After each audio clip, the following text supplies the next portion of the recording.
तरफा प्यार की ताकत ही कुछ और होती है। वो रिश्तों की तरह दो लोगों में नहीं बत्ती, सिर्फ मेरा हक है इस पे, सिर्फ मेरा।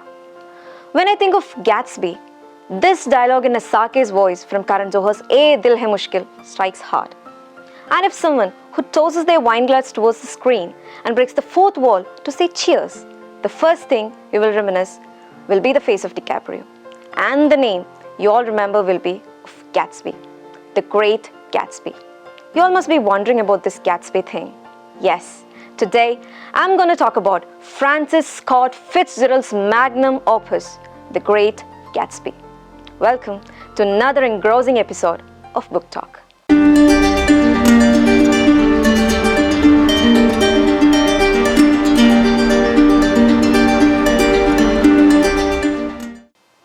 There is definitely something so fascinating about old English and classics. If a person who knows how to spin a good yarn, patently it's Fitzgerald. He has that amazing knack for integrating history and human emotions into a mesmerizing storyline. The setting of the novel is another pivotal factor which drags your interest into it. Fitzgerald flawlessly captured the gaudiest era in American history, the Jazz Age. And it remarkably depicted the life in the United States between the end of First World War and the Great Depression. Also, the novel explores the tragic aspects of America's pleasure-seeking lifestyle during the Roaring '20s. And while exposing some of the emptiness of the era's unfettered materialism, Mr. Scott created a literary classic. This novel is an important account of America's history and also a criticism towards certain modern values which identify as myth of the American dream. In short, it's a seminal novel of triumph and tragedy. Our protagonist, Jay Gatsby, is unfolded through another focal character, Nick Carraway's narration. The entire story runs through his point of view.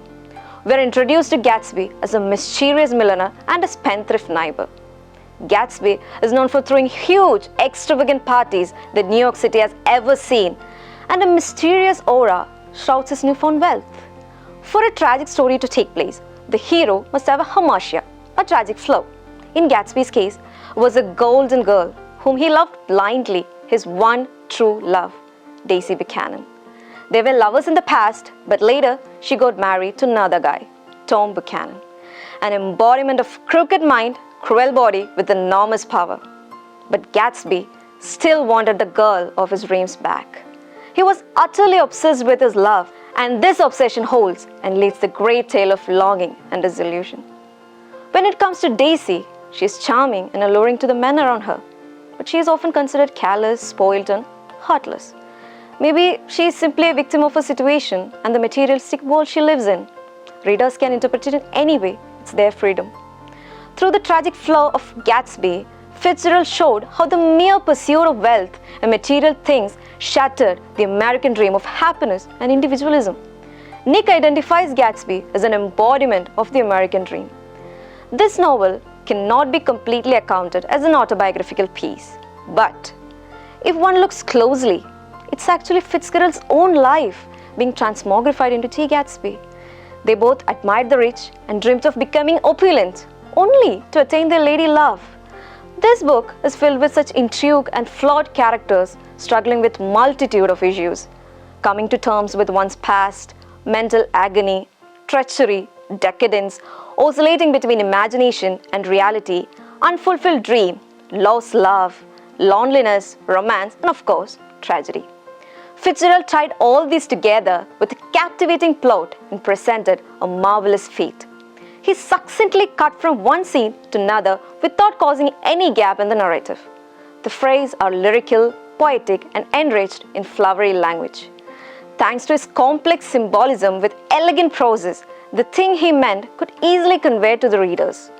Those symbols and symbolism used by him is astounding, whereas the eyes of Dr. Eckelberg, green light at the end of Buchanan's dock, the comparison between the West Egg and the East Egg, the Valley of Ashes, all these contains a peculiar meaning and the relevant message. And in the dialogues part, the one which struck me hard was by Mayor Wolfsham. Let us learn to show friendship for a man when he is alive and not after he is dead.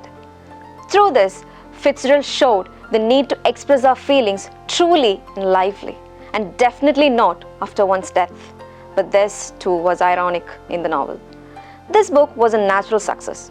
It presents an entire historical period and can be interpreted in different ways. It can be regarded as a critique of the American dream, or a satire on American society of the 20s, or a symbolic novel, or even as a love story. In short, it is an artistic achievement that has fulfilled Fitzgerald's desire of producing something new, something extraordinary and beautiful. Finally, when the novel ends, the readers are left with the nuances of comprehending whom to be blamed for all the mess. Is it Daisy or Gatsby himself? It's the most American of stories. Someone like Jay Gatsby, a Mr. Nobody from nowhere, the mythic figure who pursues and fulfills his dream, who rises from obscure poverty to immense wealth. Gatsby is nothing but greatness. In a way, the novel is all about him. As an ending note, I want to say Gatsby is the king of unrequited love, or at least I wish to remember him that way. After 90 years of its release, the legacy of Gatsby is still alive and it continues to enthrall the readers. Thank you. Until we meet again with another book in a new chapter of Book Talk.